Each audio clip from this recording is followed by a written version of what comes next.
எல்லாருக்குமே மேகி அப்படின்ற நூடுல்ஸை பற்றி நல்லாவே தெரியும். சின்ன வயசுலேருந்து இப்போ வரைக்கும் நம்ம எல்லாருமே மேகியை சாப்பிட்டுட்ருப்போம். ஸோ அந்த மேகி எப்படி நம்ம சாப்பிட ஆரம்பித்தோம், எப்படி மேகி என்ன மார்க்கெட்டிங் ஸ்ட்ராட்டஜி யூஸ் பண்ணி நம்ம வீட்டுக்குள்ளே எப்படி எமோஷ்னலாக கனெக்ட் ஆனாங்க, இதை பற்றி தான் இன்றைக்கி நம்ம வீடியோவில் டீட்டெயிலாக பார்க்க போகிறோம்.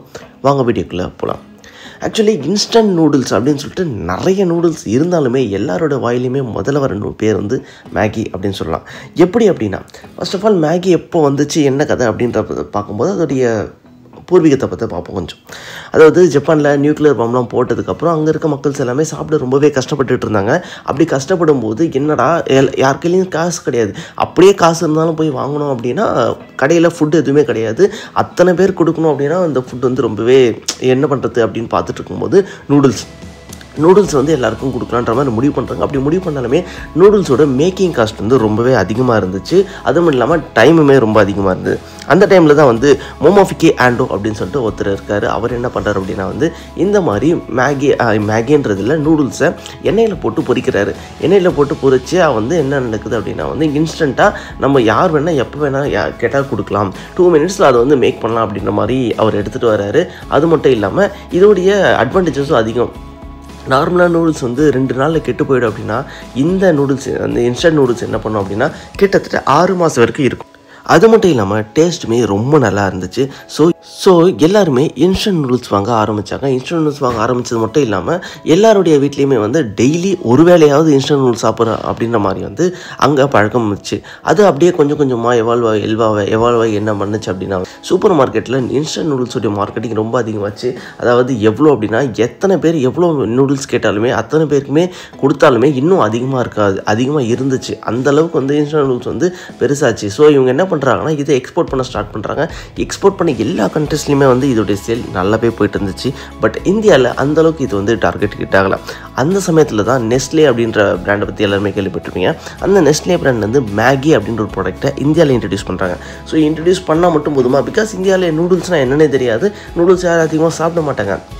ஈவன் எக்ஸாம்பிளுக்கு எடுத்துட்டோம் அப்படின்னா நான் ஃபஸ்ட்டு வீட்டில் நூடுல்ஸ் சாப்பிடும்போது கூட மேகி நூடுல்ஸ் சாப்பிடும்போது என்னடா அது புழு மாதிரி இருக்குன்னு சொன்னதெல்லாமே நானுமே கேள்விப்பட்டிருக்கேன். ஸோ நெஸ்ட்லே மேகி இன்ட்ரடியூஸ் பண்ணுறாங்க.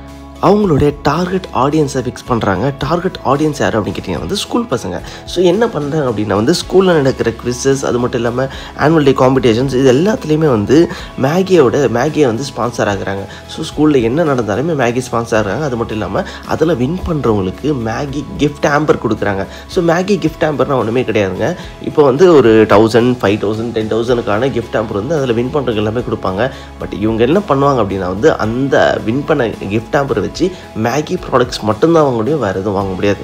ஸோ இது மூலிமா டார்கெட் ஆடியன்ஸை அவங்க ரீச் பண்ண ஸ்டார்ட் பண்ணாங்க. அது மட்டும் இல்லாமல் ஸ்கூலை விட்டு பசங்க எல்லாம் வீட்டுக்கு வந்த உடனே கார்ட்டூன் சேனல்ஸ்லாம் பார்ப்பாங்க. கரெக்டாக அந்த டைமில் ஸ்கூலை விட்டு வரும்போது வர கார்ட்டூன்ஸை என்ன கார்ட்டூன்ஸ்லாம் வருதோ அதெல்லாம் மேகி ஸ்பான்சர் பண்ண ஆரம்பித்தாங்க. ஸோ எமோஷ்னலாகவுமே பசங்க கூட அவங்க அட்டாச் ஆக ஆரம்பித்தாங்க. ஸோ இப்படி அவங்களோட ஸ்ட்ராட்டஜிஸை டெவலப் பண்ணாங்க. அது மூலிமா ஈஸியாக டார்கெட் ஆடியன்ஸான ஸ்டூடெண்ட்ஸை போய் சேர்ந்தாங்க. அது மட்டும் இல்லாமல் இப்போ என்ன தான் டார்கெட் ஆடியன்ஸ் ஸ்டூடெண்ட்ஸாக இருந்தாலும் அதை வாங்கி கொடுக்கறது யார் அப்படின்னு கேட்டிங்கன்னா பேரண்ட்ஸ். ஸோ பேரண்ட்ஸை நம்ம ரீச் பண்ணணும் அப்படின்றத முடிவு பண்ணுறாங்க. முடிவு பண்ணும்போது அட்வர்டைஸ்மெண்ட்டை எப்படி ஆக்குறாங்க அப்படின்னா ஹவுஸ் ஒய்ஃப். இந்தியாவில் மோஸ்ட்லி பார்த்தோம் அப்படின்னா 2 டைப் ஆஃப் ஹவுஸ் ஒய்ஃப் தான் இருக்காங்க. ஒன்று வேலைக்கு போகிறவங்க, இன்னொன்று வேலைக்கு போகாதவங்க. ஸோ இவங்க 2 பேருமே டார்கெட் பண்ணணும் அப்படின்னு பார்க்கும்போது வேலைக்கு போகாத ஹவுஸ் ஒய்ஃப் எப்படி டார்கெட் பண்ணுறாங்க அப்படின்னா பசங்க ஸ்கூல்லேருந்து வரும்போது அவங்களுக்கு ஏதாவது ஒன்று சாப்பிட அங்கே செஞ்சு வச்சுருக்கணும். ஸோ அவங்கள எப்படி பண்ணலாம் அப்படின்னும் போது தான் பார்க்கும்போது 2 மினிட்ஸில் மேகி செய்யலான்னு சொல்லிட்டு ஒரு அட்வர்டைஸ்மெண்ட் எடுத்துகிட்டு வராங்க. அது மாதிரி வேலைக்கு போகிறவங்க போய் ரொம்பவே டயர்டாக இருப்பாங்க. அவங்களாலேயும் அந்த சமயத்தில் ஏதாவது சாப்பிட்ணுன்னா ரொம்ப நேரம் நின்று சமைக்க முடியாது. அவங்களுக்கும் யூஸ் ஆகிற மாதிரி தான் இந்த 2 மினிட்ஸ் மேகி அப்படின்ற மாதிரி இன்ட்ரடியூஸ் பண்ணுறாங்க. ஸோ இது எல்லாருடைய மத்தியிலையும் ரொம்பவே ஃபேமஸாக போயிட்டுருக்கு. அது மட்டும் இல்லாமல் இந்தியாவில் இவங்கெல்லாம் சமைச்சு கொடுக்கும்போது அந்த அட்வர்டைஸ்மெண்ட்லேயே பசங்க சாப்பிட்டுட்டு அவங்க அம்மாவை கட்டி பிடிக்கிற மாதிரி இந்த மாதிரி எல்லாமே காக்கும்போது எமோஷ்னலி ரொம்பவே அட்டாச் ஆகுறாங்க. ஸோ இந்தியாவில் என்ன தான் அட்டாச் ஆனாலுமே அமௌண்ட் என்னென்னா ரொம்ப அதிகமாக தான் வாங்க மாட்டாங்க. ஸோ எல்லாராலையுமே வாங்கக்கூடிய ஒரு அமௌண்ட். நீங்கள் மேகி அப்படின்னா இந்த அமௌண்ட் என்னால் வாங்க முடியாதுன்னே சொல்லக்கூடாது யாருமே, அந்தளவுக்கு பண்ணுறாங்க. எப்படி அப்படின்னா ஃபஸ்ட்டு 5 ரூபீஸ்க்கு மேகி பேக்கெட் இன்ட்ரடியூஸ் பண்ணுறாங்க. எல்லோருடைய மளிகை சாமான்லையும் மேகியை ஆட் பண்ண ஆரம்பிக்கிறாங்க. இப்படி நல்லா போயிட்டு இருந்த மேகியை 2015 பேன் பண்ணுறாங்க இந்தியாவில். ஸோ எதனால் அப்படின்னா வந்து எம்எஸ்ஜி அப்படின்ற ஒரு பொருள் மேகியில் அதிகமாக இருக்குது அப்படின்னும் கேன்சர் லெட் அதிகமாக இருக்கும் அப்படின்றதுனால மேகியை பேன் பண்ணுறாங்க. ஸோ வாங்கின எல்லாருமே என்ன பண்ணுறாங்கன்னா வந்து இருக்க மேகிஸ் எல்லாமே கீழே போட்டு தூக்கி போட்டு மிதிக்கிறது, எரிக்கிறது, இந்த மாதிரி நிறைய நடக்குது.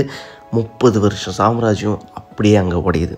ஸோ என்ன தான் வந்து கீழே விழுந்தாலும் நம்ம எழுந்துக்கிறது கீழே விழுந்ததை விட ஸ்ட்ராங்கராக இருக்கணும், கம்பேக் வந்து அந்தளவுக்கு ஸ்ட்ராங்கராக கொடுக்கணும் அப்படின்றதுக்கு மேகி ஒரு பெஸ்ட் எக்ஸாம்பிள். என்ன பண்ணுறாங்க அப்படின்னா அவங்க நினச்சிருந்தா வந்து மேகியோடைய 20 ரூபா பாக்கெட்டை 10 ரூபா, இன்னுமே திரும்ப ஸ்டார்டிங் ப்ரைஸ்க்கு 5 ரூபா அப்படின்ற மாதிரி கொடுத்துருக்கலாம். பட் அவங்க என்ன பண்ணாங்க அப்படின்னா அதெல்லாம் எதுவுமே பண்ணாமல் வி மிஸ் யூ டூ அப்படின்னு சொல்லிட்டு உள்ளே வரும்போது ஒரு ஹேஷ்டேகை போடுறாங்க. அந்த ஹேஷ்டேக் மூலிமா உங்களுடைய மேகிஸோட மெமரிஸை ஷேர் பண்ணுங்கள் அப்படின்னு சொல்கிறாங்க. ஸோ எல்லாருமே மேகி அவங்களுக்கு எப்படி எமோஷ்னலாக கனெக்ட் ஆச்சு அப்படின்ற டீட்டெயில்ஸ் எல்லாமே சொல்கிறாங்க. சொல்லி அந்த சமயத்தில் வந்து அந்த ஹேஷ்டேகை ரொம்பவே வைரல் ஆச்சு. We miss you too Maggi அப்படின்னு சொல்லிட்டு ரொம்பவே வைரலும் பண்ணுறாங்க. அப்போது மேகி வரும்போது ஸ்னாப்டீலில் அவங்க சேல் கொடுக்குறாங்க. சேல் கொடுத்த டீல் ஸ்டார்ட் பண்ண 5 நிமிஷத்தில் கிட்டத்தட்ட 60,000 பேக்கெட் மேகி சேல் ஆச்சு. ஸோ இங்கே தான் ஒரு விஷயம் கற்றுக்கணும். நம்ம எப்போனா கீழே விழுவோம், பட் கீழே விழுந்தோம் அப்படின்னா மேலே எழுந்துக்கிறது முன்னே இருந்ததை விட ரொம்பவே ஸ்ட்ராங்கராக இருக்கணும், கம்பேக் வந்து ரொம்பவே ஸ்ட்ராங்கராக கொடுக்கணும் அப்படின்றதுக்கான பெஸ்ட் எக்ஸாம்பிள் மேகி அப்படின்னு சொல்லலாம். இந்த சமயத்தில் மேகி இங்கே நல்லாவே க்ரோவாக இருக்குது அப்படின்னும் போது என்ன பண்ணுறாங்க அப்படின்னா நிசின் அப்படின்னு சொல்லிட்டு ஒரு பிராண்ட் வந்து டாப் ராமன் அப்படின்னு சொல்லிட்டு ஒரு நூடுல்ஸை இங்கே இன்ட்ரடியூஸ் பண்ணுறாங்க. என்ன தான் அவங்க இன்ட்ரடியூஸ் பண்ணாலுமே அது இங்கே இந்தியாவில் அதிகமாக போகலை.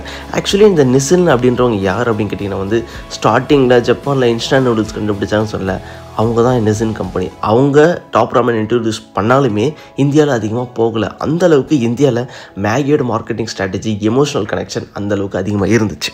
ஸோ என்ன தான் மேகி உடம்புக்கு நல்லது கிடையாது, கெட்டது அப்படின்ற மாதிரி நிறைய பேர் சொன்னாலும், பட் மேகியோட மார்க்கெட்டிங் ஸ்ட்ராட்டஜி, அவங்களுடைய எமோஷ்னல் பாண்டிங், இந்தியாவுக்குள்ளே அவங்க எப்படி உள்ளே வந்தாங்க, இதெல்லாம் வந்து உண்மையிலேயே மேகியை பார்த்து ரொம்பவே கற்றுக்க வேண்டிய ஒரு விஷயம்.